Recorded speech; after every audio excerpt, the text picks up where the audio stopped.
So hello everyone. So आज चाहिँ हामी लेसन 2 को भोक्याबुलरी हेर्नेछौँ। सो आउनुहोस् सुरु गरौँ। सो पहिलो रहेको छ कोरे। कोरे भनेको चाहिँ यो है त, योलाई चाहिँ जापानिजमा कोरे भनेर भनिन्छ। यो चाहिँ नजिकैको वस्तु देखाउँदाखेरि चाहिँ प्रयोग गरिन्छ है त। सो अर्को रहेको छ सोरे। सोरे भनेको चाहिँ त्यो। सोरे भनेको के हो त, त्यो रहेको छ, त्योलाई चाहिँ जापानिजमा सोरे भनेर भनिन्छ। यो चाहिँ अलि परको वस्तु देखाउँदाखेरि चाहिँ प्रयोग गरिन्छ है त सोरेको।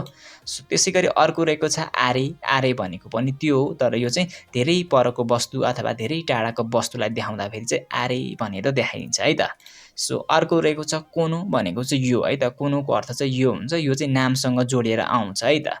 कोनो भनेको के हो, यो ब्याग मेरो हो भनेर हामीले नेपालीमा भन्छौँ नि, त्यतिखेर चाहिँ यो कोनोको प्रयोग गरिन्छ है त। सो अर्को रहेको छ सोनो। भनेको के हो त, त्यो। यो पनि नामसँग जोडेर आउँछ। सोनोको अर्थ के हो त, त्यो रहेको छ। सो अर्को रहेको छ आनो। भनेको पनि त्यो। त्यो चाहिँ परको वस्तु। यो पनि नामसँग जोडेर आउँछ, तर अलिक परको वस्तुलाई देखाउँदाखेरि चाहिँ प्रयोग गरिन्छ है त आनो भनेर। सो अर्को रहेको छ होन। भनेको के हो त, किताब। किताबलाई चाहिँ जापानिजमा होन भनेर भनिन्छ है त। यतापट्टिको चाहिँ खान्जी हो है त, होनको खान्जी। यो पनि अलिकति याद गर्नु। सो होन भनेको के हो त, किताब रहेको छ। त्यसै गरी जिस्यो भनेको के हो त, शब्दकोश। शब्दकोशलाई चाहिँ जापानिजमा जिस्यो भनेर भनिन्छ। जिस्यो भनेको के हो त, शब्दकोश रहेको छ। शब्दकोशलाई चाहिँ जापानिजमा जिस्यो भनेर भनिन्छ। याद राख्नुहोस्, जिस्यो भनेको चाहिँ शब्दकोश रहेको छ।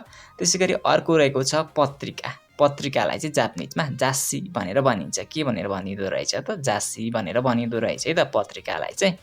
सो अर्को रहेको छ समाचार पत्र। समाचार पत्रलाई चाहिँ जापानिजमा सिन्बुन भनेर भनिन्छ है त। सिन्बुनको अर्थ चाहिँ के हो त, समाचार पत्र। समाचार पत्रलाई चाहिँ जापानिजमा सिन्बुन भनेर भनिन्छ। याद गर्नु त, सिन्बुन भनेको के हो त, समाचार पत्र।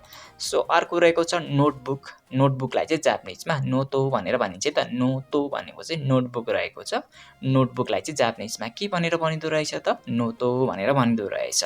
सो अर्को रहेको छ पकेट नोटबुक। पकेट नोटबुकलाई चाहिँ जापानिजमा के भनेर भनिन्छ त, अब त्योच्यौ भनेर भनिन्छ है त। त्योच्यौ भनेको चाहिँ पकेट नोटबुक है त। सो अर्को रहेको छ भिजिटिङ कार्ड। भिजिटिङ कार्डलाई चाहिँ जापानिजमा मेस्सी भनेर भनिन्छ है त। मेस्सी भनेको चाहिँ भिजिटिङ कार्ड। सो अर्को रहेको छ कार्ड। कार्डलाई चाहिँ जापानिजमा कादो भनेर भनिन्छ है त। कादो भनेको चाहिँ के हो त, कार्ड रहेको छ।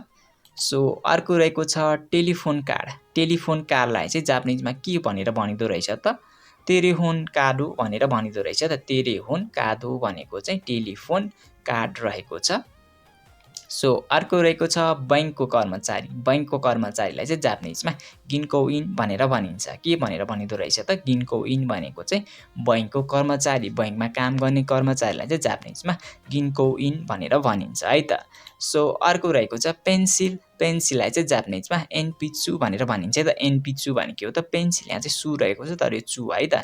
एनपिचु भनेको चाहिँ पेन्सिल है त। पेन्सिललाई चाहिँ जापानिजमा एनपिचु भनेर भनिन्छ। सो अर्को रहेको छ बल पेन। बल पेनलाई चाहिँ जापानिजमा बोरु पेन भनेर भनिन्छ है त। बोरु पेन भनेको के हो त, बल पेन रहेको छ। बल पेनलाई चाहिँ जापानिजमा बोरु पेन भनेर भनिन्छ। सो अर्को रहेको छ मेकानिकल पेन्सिल। मेकानिकल पेन्सिललाई चाहिँ जापानिजमा के भनेर भनिँदो रहेछ त, स्यापु पेन्सिरु भनेर भनिँदो रहेछ त। स्यापु पेन्सिरु भनेको चाहिँ के अरे मेकानिकल पेन्सिल।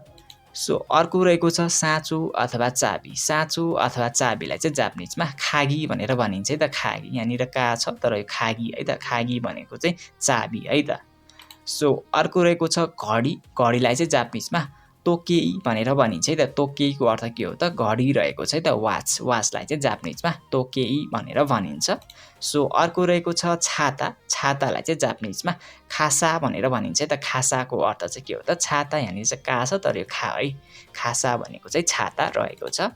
त्यसै गरी झोला। झोलालाई चाहिँ जापानिजमा खाबान भनेर भनिन्छ। यहाँ पनि का रहेछ तर यो खाबान है त। खा प्रोनाउन्सिएसन हुन्छ। खाबान भनेको चाहिँ झोला। याद गर्नु, खाबान भनेको के हो त, झोला रहेको छ।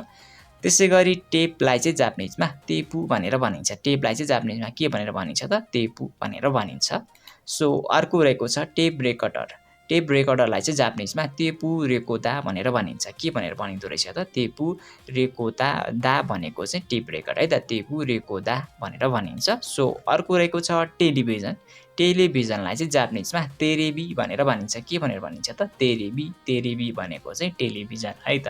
सो अर्को रहेको छ रेडियो रेडियोलाई चाहिँ जापानिजमा राजियो भनेर भनिन्छ के भनेर भनिँदो रहेछ त राजियो भनेको चाहिँ रेडियो रहेको छ त्यसै गरी क्यामेरा क्यामेरालाई चाहिँ जापानिजमा कामेरा भनेर भनिन्छ त कामेरा भनेको चाहिँ क्यामेरा रहेको छ सो अर्को रहेको छ कम्प्युटर कम्प्युटरलाई चाहिँ जापानिजमा कम्प्युटा भनेर भनिन्छ के भनेर भनिँदो रहेछ त कम्प्युटा भनेको चाहिँ कम्प्युटर रहेको छ सो त्यसै गरी गाडी अथवा कारलाई चाहिँ जापानिजमा जिदौस्या भनेर भनिन्छ त जिदौस्याको अर्थ के हो त गाडी है त गाडी अथवा कार जिदौस्या याद गर्नु सो अर्को रहेको छ डेस्क डेस्कलाई चाहिँ जापानिजमा चुकुए भनेर भनिन्छ के भनेर भनिँदो रहेछ त चुकुए भनेको चाहिँ डेस्क रहेको छ सो त्यसै गरी कुर्सी कुर्सीलाई चाहिँ इस्यु भनेर भनिन्छ है त इस्यु भनेको के हो त कुर्सी रहेको छ कुर्सीलाई चाहिँ जापानिजमा इस्यु भनेर भनिन्छ है त इस्युको अर्थ के हो त कुर्सी रहेको छ सो अर्को रहेको छ चकलेट चकलेट है जापानिजमा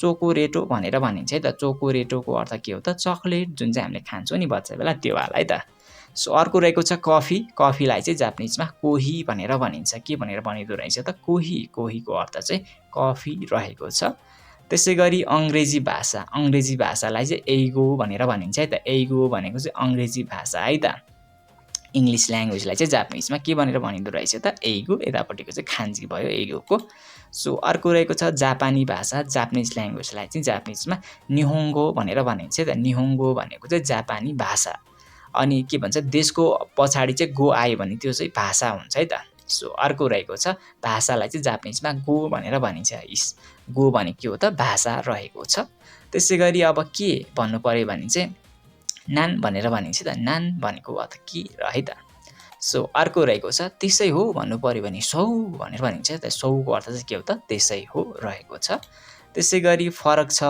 अथवा गलत हुनेलाई चाहिँ जापानिजमा चिगाइमा मास भनेर भनिन्छ है त चिगाइ मास भनेको के हो त फरक छ अथवा गलत छ भनेर भनेको है त चिगाइ मास सो यो चाहिँ मासु चाहिँ प्रोनाउन्सिएसन हुँदैन कि चिगाइ मास प्रोनाउन्सिएसन हुन्छ है त लास्टको सु प्रोनाउन्सिएसन नभइकन स सो अर्को रहेको छ ए हो र भन्नु पर्यो भने चाहिँ जापानिजमा सौदेशका भनेर भनिन्छ के भनेर भनिन्छ त सौदेशका ए हो र भनेको है त